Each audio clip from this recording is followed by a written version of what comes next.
રૂપિયા રોજ મળે છે। 20 રૂપિયા પૂરી શાક છે, 10 રૂપિયા દાળ ભાત છે, છાસના 10 રૂપિયા, 5 રૂપિયા પાપડ, સવારે 8 થી 2 વાગ્યા સુધી। 2017માં અમે આ લારી ચાલુ કરી હતી ત્યાં 10 રૂપિયાની શાકપુરી અને 10 રૂપિયાના દાળ ભાતમાં ચાલુ કરી હતી અને 5 રૂપિયાનો પાપડ। અને આ એરિયો વીક છે કે લોકો બહારથી ગામડાઓથી જે આવે છે એ લોકોને 200 રૂપિયા રોજ મળે છે। એટલે અમે એ હિસાબે જોઈને 10 રૂપિયાની શાકપુરી અને 10 રૂપિયાના દાળ ભાત કે 20 રૂપિયામાં લોકો પેટ ભરીને ખાઈ લે।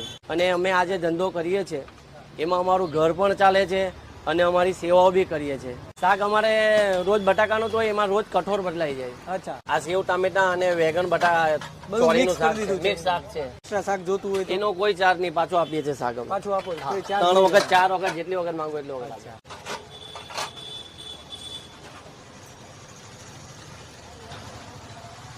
તો આ છે સાહેબ 20 રૂપિયાના શાકપુરી અને 10 રૂપિયાના દાળ ભાત, જે ખાવાની મજા પડી છે ભાઈ। તમે ટેસ્ટ કર્યા?